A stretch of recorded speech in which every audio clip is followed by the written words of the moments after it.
Hello friends, vehicle air conditioning जो हमारा first chapter चल रहा है वीएसी फंडामेंटल्स।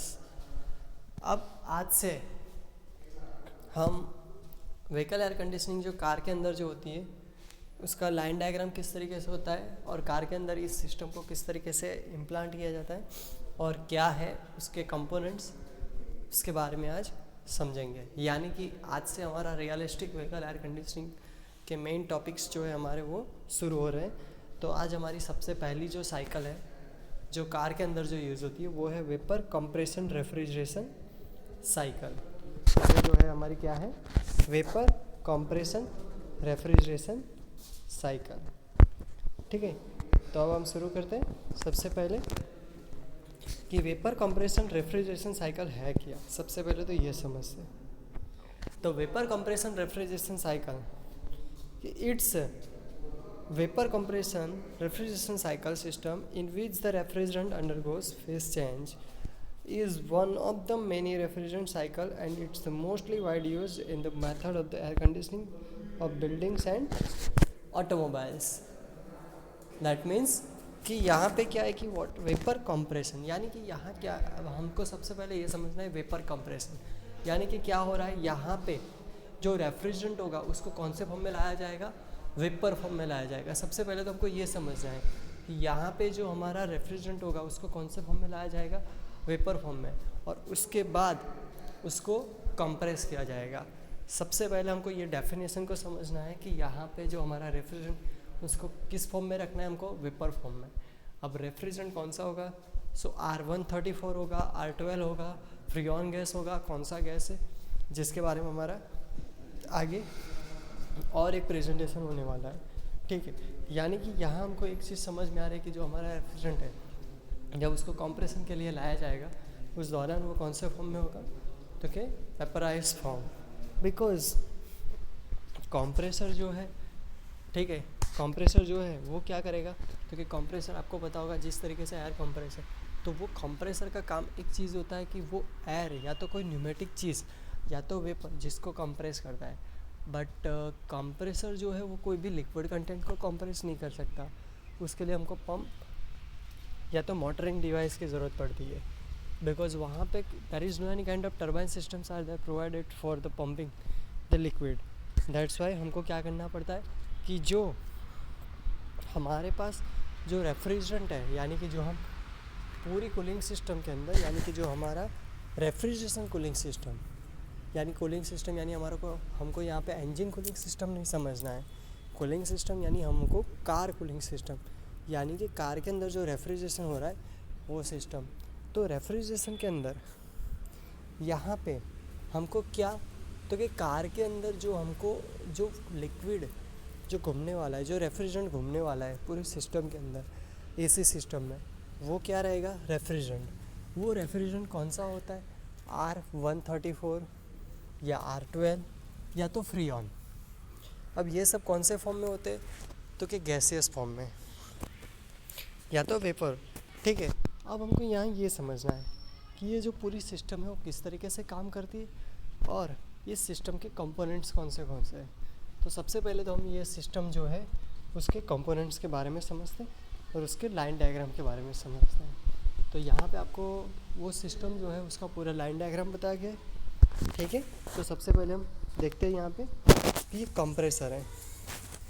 यहाँ पे आप देख सकते हो एक लाइन डायग्राम है, जिसलिए आपको आसानी से समझ में आए इसलिए ये सबसे सिंपल फिगर मैंने ली है यहाँ से। अब आप देख सकते हैं यहाँ पे लो प्रेशर साइड और इस साइड जो है वो हाई प्रेशर साइड है। सबसे पहले ये फिगर को समझने के लिए सबसे पहले हम कंपोनेंट समझ लेते हैं। कंपोनेंट्स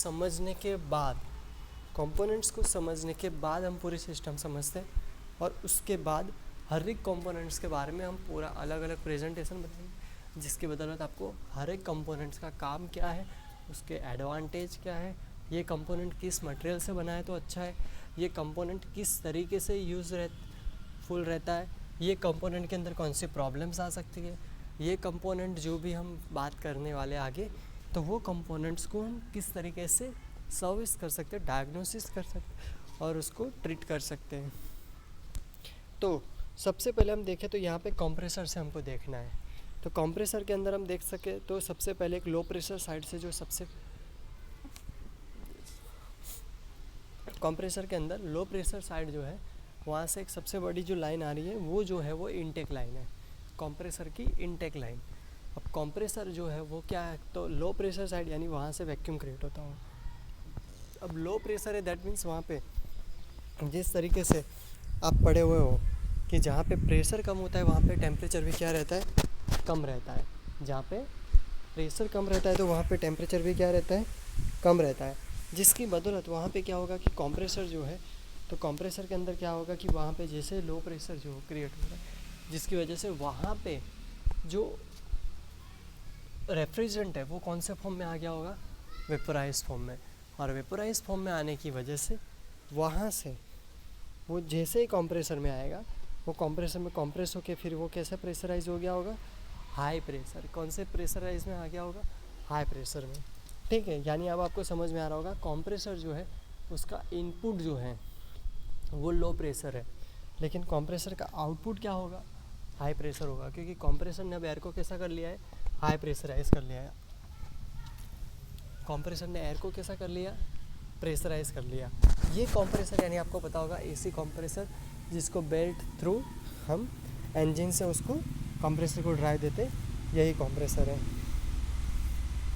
लेकिन अभी हम सिर्फ इसको नाम ही बोल रहे हैं कि कंप्रेसर, लेकिन कंप्रेसर के अंदर कौन से कंपोनेंट्स आते हैं, कंप्रेसर किस तरीके से काम करता है, कितने टाइप के कंप्रेसर आते हैं कार के अंदर, कौन से टाइप के, वो सब हम बाद में देखेंगे। अब यहाँ पे दूसरा है जिसको बोलते हैं कंडेंसर ना। जिस तरीके से हमने बोला था कि कंडेंसर, मैंने आगे भी प्रेजेंटेशन में एक बात बताई थी, कंडेंस के बारे में बहुत सारी बातें कर चुके हैं कि कोई भी चीज़ को कंडेंस करना यानी ठंडा करना। जिस तरीके से आपका घर का जो एसी होता है तो उसमें भी बाहर एक कंडेंसर होता है और एक पाइप होती है जिसके अंदर से पानी गिरता रहता है। अब आपके घर के अंदर आप एसी में तो पानी डालते नहीं हो, तो वो पानी आता कहाँ से, तो वो जो पानी है वो क्या है, एटमॉस्फेयर के अंदर जो मॉइस्चर है वो मॉइस्चर को वो क्या कर लेता है, एब्जॉर्ब कर लेता है और उसको कंडेंस यानी ठंडा करके उसको लिक्विड फॉर्म में लाके उसके ड्रॉपलेट्स गिराता है। उसी तरीके से यहाँ पे कंडेंसर क्या करता है, तो कि जो वेपर जो है, जो कंप्रेसर के अंदर हमको इसलिए वेपराइज स्टेट में लाना पड़ा क्योंकि उसको कंप्रेसर है वो एयर को आसानी से कंप्रेस कर पाएगा और हाई प्रेशर पे। अब आगे जा रहा है रेफ्रिजरेंट, अब कंडेंसर में गया तो कंडेंसर में इतना सारा घूमने की वजह से वो थोड़ा ठंडा पड़ता है। थोड़ा ठंडा पड़ने की वजह से उसके अंदर कंडेंसर थोड़ा उसको क्या करता है, ठंडा करता है। और कंडेंसर में ठंडा पड़ने की वजह से वहाँ क्या होता है, उसके अंदर थोड़े थोड़े पार्टिकल्स, वेपर फॉर्म जो था उसमें से थोड़े थोड़े पार्टिकल्स कौन से फॉर्म में आ गए होंगे, लिक्विड फॉर्म में।